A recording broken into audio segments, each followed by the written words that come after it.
Three, two, one. Hey, it's Wild Josh from Geek-Cetera, and I'm joined by Chase, Kyle, Hello. and Ezra. Hi.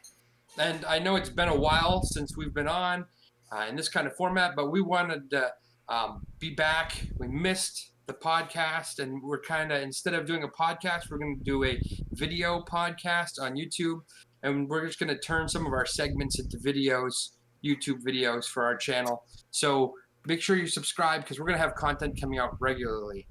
And in this video, though, we're specifically going to be discussing what's next for Star Wars and the franchise, now that the Skywalker saga is officially ended. So, let's get deep.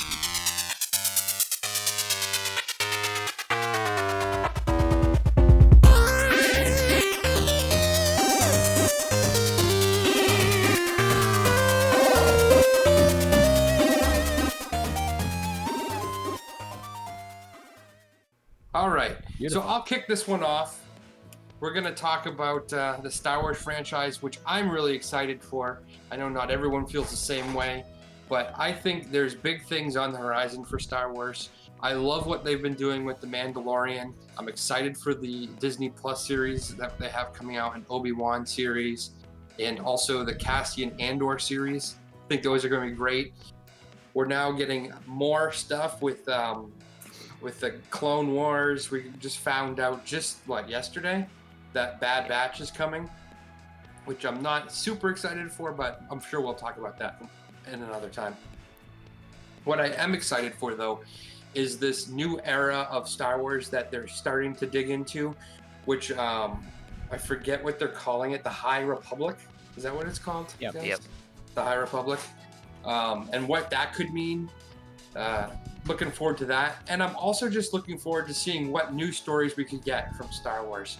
It sounds like they're revisiting the idea of doing the TV show, the Underworld TV show that Lucas had been kicking around. There's rumors that that is actually being worked again.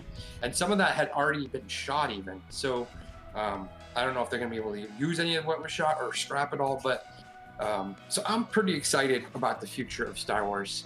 But let's move on. Let's go to you, Chase. What about you? How do you feel about the future of the franchise? So, it makes me want to touch on a few of the things that you've talked about. So, Yeah, go right on. we're getting supposedly that Obi-Wan film, which allegedly we've heard on and off a few times that they're signing Hayden Christensen. Who knows whether or not that's rumor or true, whatever. Actually heard something pretty substantial about that today. Like it was like almost confirmed. Yeah, but They're hiring Hayden Christensen to play Obi-Wan. yes, obviously, because that makes Absolutely. sense. That Absolutely. doesn't make any sense. I would see it. What I heard today was that they're hiring Hayden Christensen to play Anakin Skywalker, Yep. which I No, thought was that can't be. interesting. No, not possible. But Unless they're going into Clone Wars era stuff for Obi-Wan's story. Or flashbacks. That's what I was thinking was Yeah. probably the majority of it would be flashbacks. so that's something is we don't know anything about what this TV series is going to be. We don't know if it is new Obi-Wan stuff or if it's old Obi-Wan stuff. So we don't really know where that's fitting in. But I guess it really depends for me on who they have directing and writing, because we've seen what some of the new directors, i.e. Rian Johnson, has done with our loved characters and our expectations, which were severely subverted. So I have a question for you, Chase. I mean Yeah. to cut you off. You had mentioned an Obi-Wan Kenobi movie. Did I say movie? TV show? Yeah, Whatever you're it talking is. about Disney Plus, right? The one Yeah. that- So okay, it's okay. it's a mini series. What I've Mini-series. heard. Okay. Yeah. And I believe the director's Deborah Chow, and she did an episode or two of The Mandalorian. She did Mando, season yep. one. Okay. Yeah. So that was Yep. something I didn't know, but then it makes me worried. The reason I really like the Mando is because that is new Star Wars. It's new characters, new planets, all this stuff that we haven't really touched before. So you can't really mess up a character that we liked because there's nothing to mess up yet. But if you go back and you're changing Obi-Wan, you have a chance to create plot holes, things that don't make sense, things that don't connect. All that stuff is kind of dangerous. So if Disney wants to go and take Star Wars in a new direction, if they're going to go off and create more stuff like Mando, create unique, different stories and kind of ditch the characters we know, even stuff like Rogue One and Solo. I mean, I liked Rogue One. Everybody liked Rogue One. I also liked Solo. I know that one was kind of 50-50. But those are new stories, but you're still messing with the same timeline, same characters. So I think. Well, what plot holes were created in Rogue One? So what? Scarif was the planet that they ended on, right? Yeah. So where does Episode 4 immediately after this I was gonna say transaction happen? Whatever. Right up outside of Tatooine. Tatooine. Where is? What's the distance between Tatooine and Scarif? Do we know? I don't have my star map. You don't have your star map, but it would make sense, at least to me, that the Tantive 4, blasts off into hyperspace. But then why are they instantly caught by a Star Destroyer if in Episode 8 of Last Jedi, you can't track people hyperspace through tracking is a brand new thing.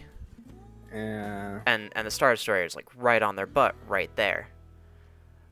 So it's small. I'm not even saying it's a big deal, but when you go back and do stuff like that, you have a chance to create these plot holes that sometimes just don't make sense. I always played that off as that maybe, it was the Tantive 4 that left that we see at the end of Rogue One, but it could have still been days later or weeks later the Star Destroyer catches up with it. It could have been, but even still, I'm thinking, what if we go from Star Wars Episode 5, Empire Strikes Back, when Obi-Wan says to Yoda, he's like, I was young when you started training me, but we go to Star Wars Episode 1, and he wasn't trained by Yoda. He was Qui-Gon's apprentice. Stuff like that. It's just small disconnects, but it's every time they dive into something that's already been touched on. Yeah, that's what I'm saying. Is for the future of Star Wars where I'd like to see it go is more stuff like Mando. I want new characters, new stories, new planets. Even if we don't touch with Jedi, I'm fine. Mando is a really cool storyline without even having to deal with the Force at all, and it feels like Star Wars. Yeah. So you wanted to go away from the Skywalker saga. Yeah, Skywalkers need to be dead. And Baby Yoda doesn't use the Force. Oh, sorry, yodeling. Well, that's not even. All right, so you got me there. That's not good an catch. Point though. but you see what I'm saying though, Kyle, right? Like it's you're not focusing on the main character Jedi. Doesn't have to be a Jedi. The Jedi aren't the entire cause of all of the conflict in the stories. Yep, I'm with you. All right. And when you were talking, Chase, it reminded me of something that I forgot I wanted to put in. Is that I actually was reading this morning that there's rumors that they're working on a Disney Plus adaptation for Solo 2. So for finishing the Solo story, but instead of going to the box office, doing it on Disney Plus. Is it Solo 2? Or are they going to pick up where Solo left off, and is it now going to be kind of more of a Darth Maul and Kira story? Which, I mean, I was just talking about I want to get away and get new characters, but if you want to give me more Maul after how Clone Wars ended, I'm not going to say no. Yeah, and I wonder how it could tie into even if they're working on an Obi-Wan series, and it has to do with Obi-Wan's time on Tatooine, and then they're working on a possibly this continuation of Solo, the story of Solo.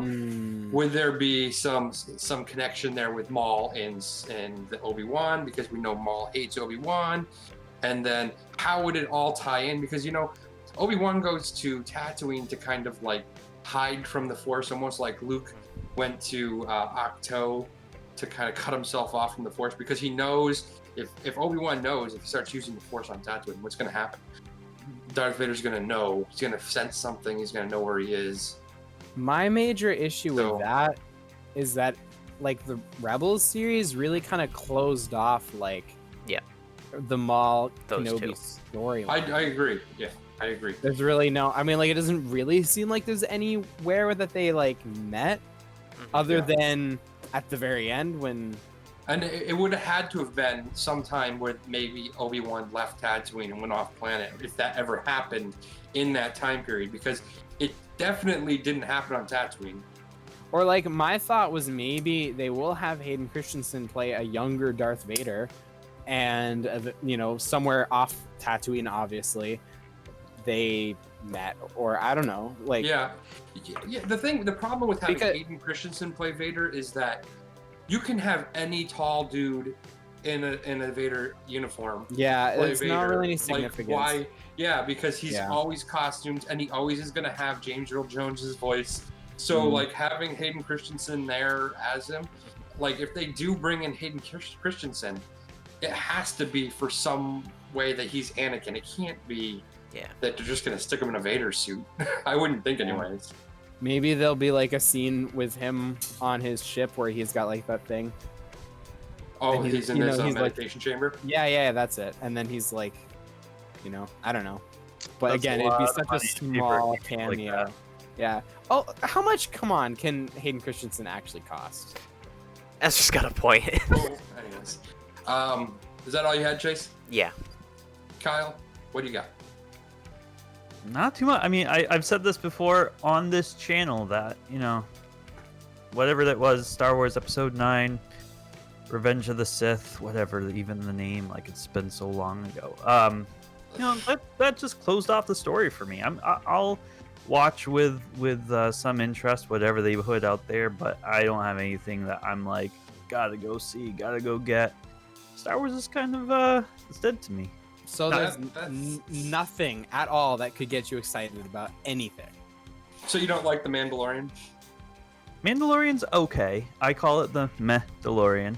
That is, I don't think I have to tell you that's a very unpopular opinion. I think it's a terrible. Well, it's not your opinion. It's my opinion. No, I know. No, Mandalorian's okay. I just, and you didn't even like the end of Clone Wars.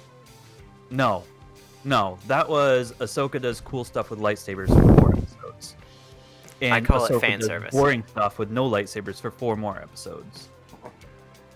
The middle arc was not good. No, I didn't like it. I was not a huge fan. I wasn't honestly a huge fan of the first arc. It just Bad Batch.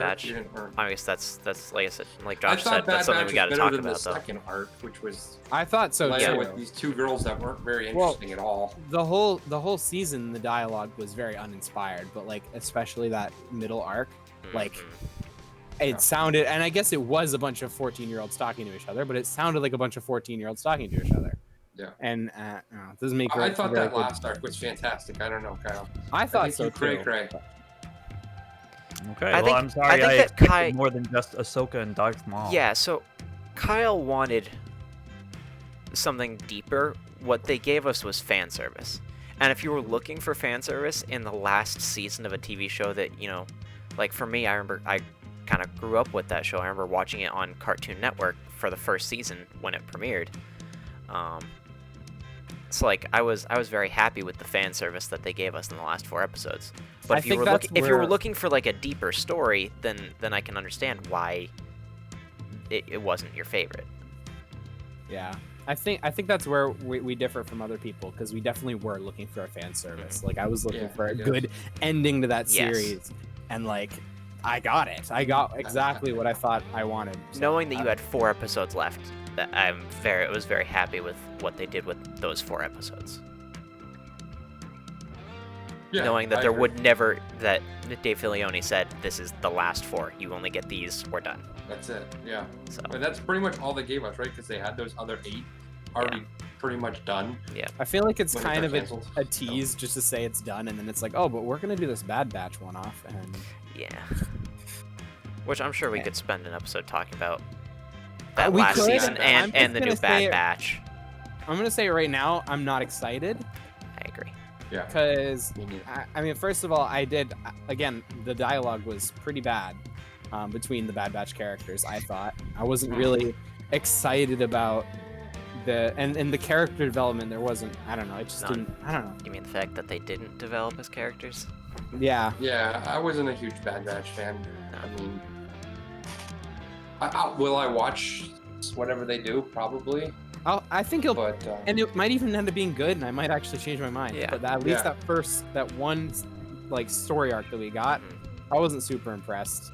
I thought it just played a lot into like those kind of commando squad stereotypes, and that was pretty much it. Like, yeah, we just got a bunch of, this is the smart guy, and this is like the sniper guy, and this is like the big heavy guy, and then and then this is the leader guy, and then that's like, so stereotypical.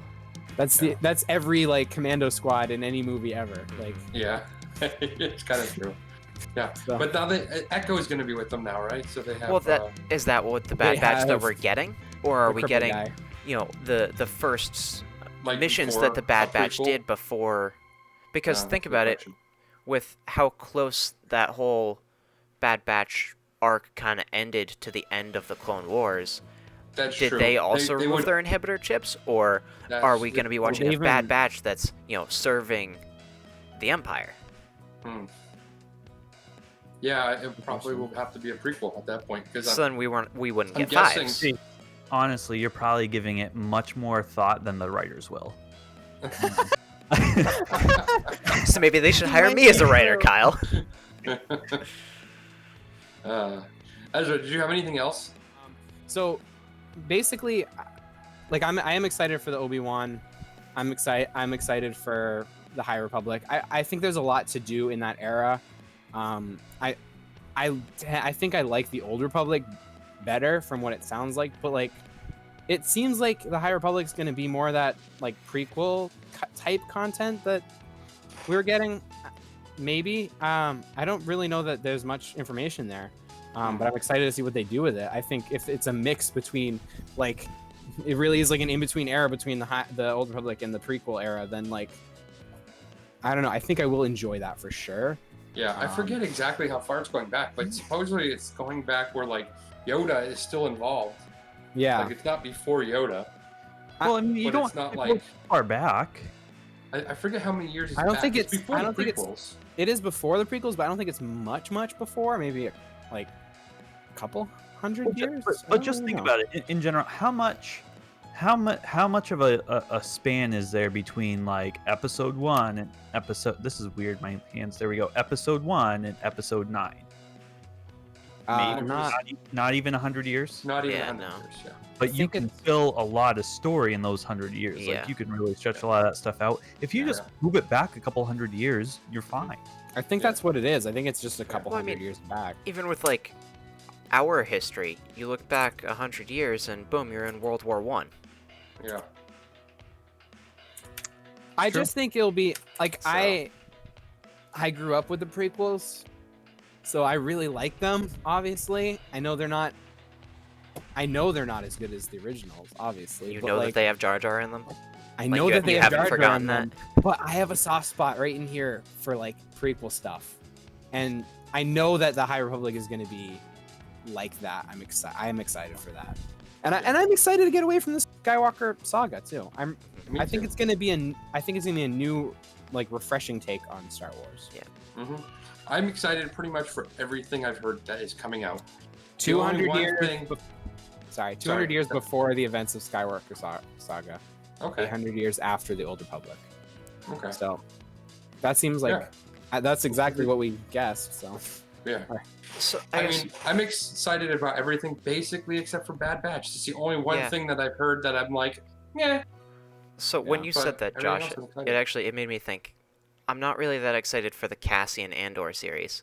Oh, because see, I am. He's a character. even He's forgot a about character. that. He's a character with a sealed fate. We know that he survives. We know that he is going to make it through because he has to steal the Death Star plans.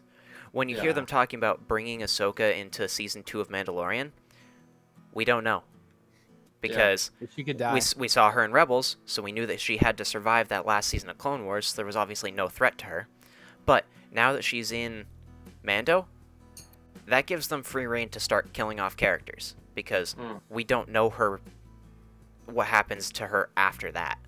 So when you have a set character like Cassian,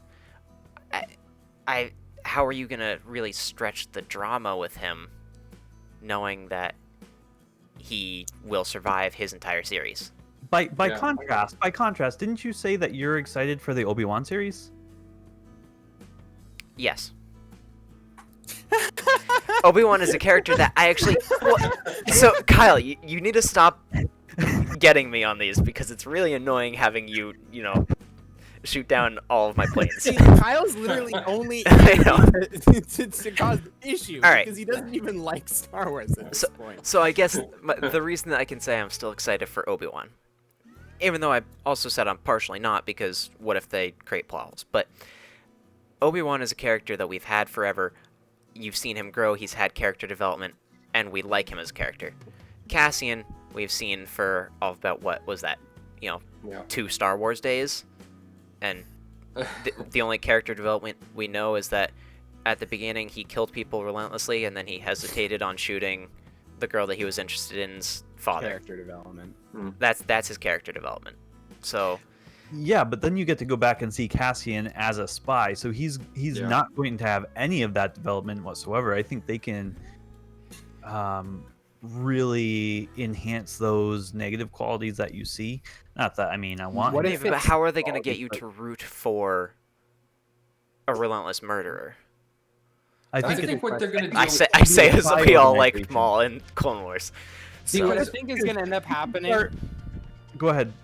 Well, so it would make sense if it was like, watching his story fall into like darkness, right? Into like a relentless murder, like become that, right? But I think what's going to end up happening is they're just going to break continuity, and like he's going to be like constantly trying to stay the good guy. He's going to be like Han Solo. That's what's going to make us root for him, but like even though that's really not... He's going to be like Han Solo was at the end of that spin-off movie. Han was the good guy in that movie, and then you meet him in episode 4, and he's the everything for me smuggler. Yeah.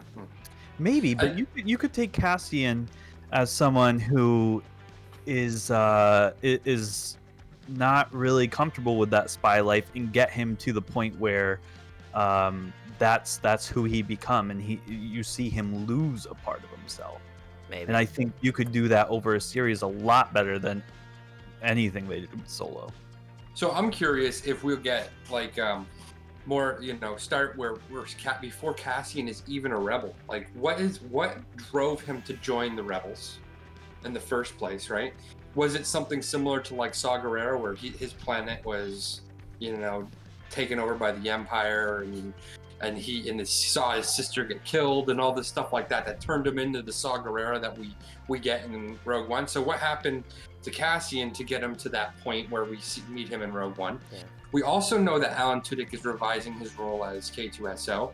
So the only thing that has me excited about that series. I love that. So could we the be level of getting, sarcasm that we're gonna get. Yeah. Could we get like the beginning of like, we know K2SO was an Imperial droid that was reprogrammed to be able to work with for the rebels.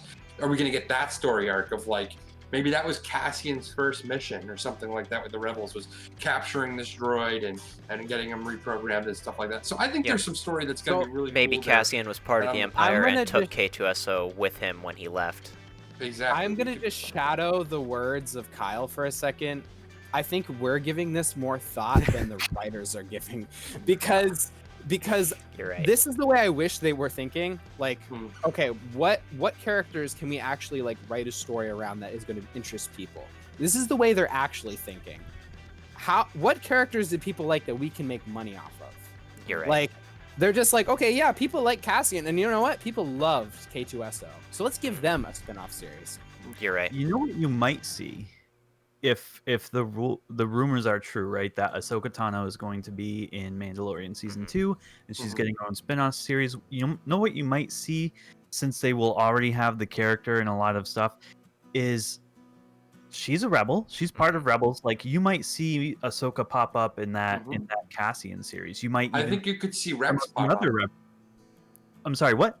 I think you should see Rex. You could see Rex, but like we already there's already a live action Chopper that appeared in Rogue One, so you might see some more of the Ghost crew beyond Ahsoka in that Cassian series. I think who I want to go out on a limb and say it's more than we might see, that we are going to see Memphis Nest in this series, the Cassian Andor series. Because she's a rebel? Because she's a rebel, and when asked about it, she did not say no. Well, she's, yeah, I guess so. But she had more. Maybe she recruited Cassian. Maybe. yeah, I don't know. I think you're gonna see. I think I could see that, and I could see also getting some of the rebels, or even getting like Ahsoka and Rex, Tamora Morris and Rex. All right. Yeah, maybe Memphis Nest. I don't know how they connect the dots there, but I mean, Yeah. she was kind of seems Solo would say, like, Solo set her up to be like almost one of the founders of the rebellion, right? So she was going to use that what was a substance in Solo Fuel. that they were It looking was for? fuel. That fuel. Coaxium. Yeah, that coaxium. She was going to use that to like start and kickstart the rebellion. We talking about Kira here? No. No. Memphis Nest. Oh, maybe. So, anyways, we spent Yeah. a lot of time on that. Yes, we did. Anything Yeah. else we need to add? I don't think so. I think I'm pretty happy. All right. So, where do you think that the Star Wars franchise should go? Are we off? Well, if so, let us know. We know that you're watching this video, so you have to have an opinion. So give us your opinion in the comments below. Thanks for watching, and may the Force be with you.